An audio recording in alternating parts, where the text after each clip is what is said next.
Kaizou Choujin Shubibinman 2 has a bit of an odd development history. Not because of who developed it, although Winds is a mysterious developer who created 3 games and then vanished. And one of those 3 games is the super rare cult sensation Gourmet Sentai Barayaro, which had a recent-ish re-release internationally as Gourmet Warriors. Now, the thing that's weird in Shubibinman 2 is that it was designed by Focus Group. Now, I doubt that this is the first game where that happened. Some feedback from potential customers has always been part of things. For Shubibinman 2, Messiah solicited feedback on what people wanted in the game. The first Shubibinman had a lot of complicated aspects. There was a world map that you had to pick your stages from, and some power-ups and progression were locked behind certain stages, and gave a lot more depth to what would have been a very standard side-scrolling action game. Apparently, based on the feedback they received, Messiah dropped all of that. And because it's a PC Engine game, and Messiah pulled PC Engine players, of course they added shoot-'em-up stages. I know some of my viewers look at this chronology and the sheer quantity of shoot-'em-ups on the PC Engine and go, weren't they sick of all the shooters by this point? And the answer is definitely no. No, they were not. If you don't remember the original Kaizou Choujin Shubibinman, it was about 2 normal people who were converted into cyborg superheroes, who then fought off the invasion of their local neighborhood. Shubibinman 2 has them continuing their adventures.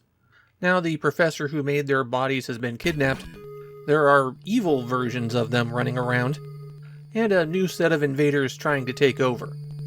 This will take them across 8 stages of, well, it's not really platforming action since 3 of the stages are shoot-'em-ups, so 5 stages of platforming action and 3 stages of shoot-'em-ups. Like in the first game, you can choose if you'll play as Tasuke or Kyapiko.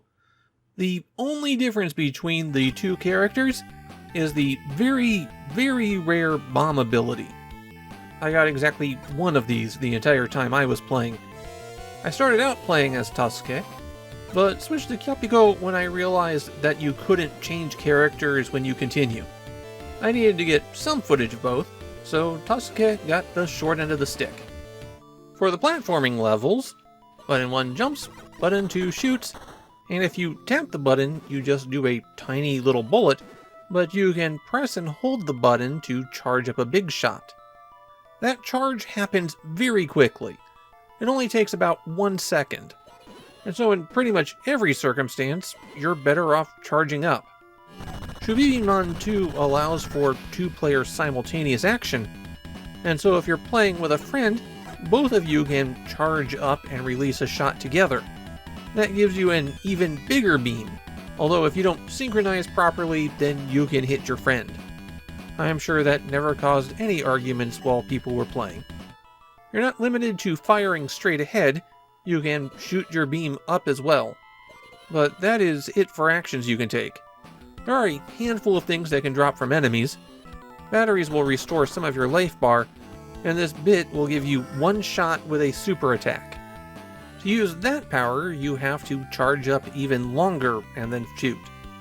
For Kyapiko, that releases a torrent of shooting stars. And for Tasuke, it brings up a swarm of drones that shoot very large lasers. As far as I can tell, that power-up only occurs twice in the game, on level 3 and on the final stage. For the shoot-'em-up levels, you still have the ability to charge your gun, and that's everything to the shooting stages. There's no power-ups, health recovery items, nothing.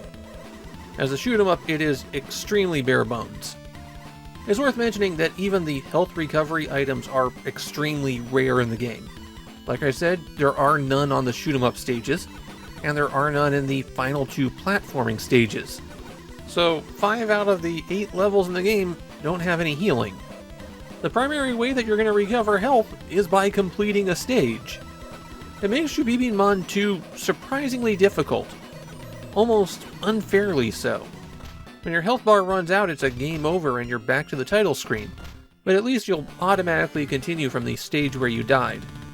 It'll skip over the character select, so you'll need to reset the game entirely if you want to pick a different character.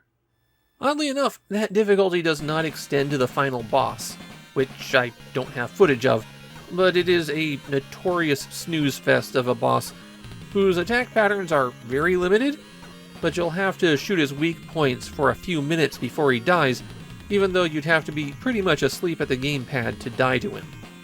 Shubibinman 2 is the most divisive game in the series. The opinions I found were either it's the best one, or it's the worst one, and there really wasn't anything in between. And I'm gonna side with the people who say it's the worst one in the Shubibinman series. As a game, this plays significantly worse than the other ones. Now, I'm sure it's because I have played approximately 70 shoot-'em-ups in this series so far, but the shooter segments here are just bad. The enemies are boring, the stage designs are more about avoiding terrain, and your life bar just melts if you come into contact with anything. You're a pokey ship, which might be why the enemy patterns are so bland. They certainly can't throw anything complicated at you when you can't maneuver. But then the platforming stages aren't much better.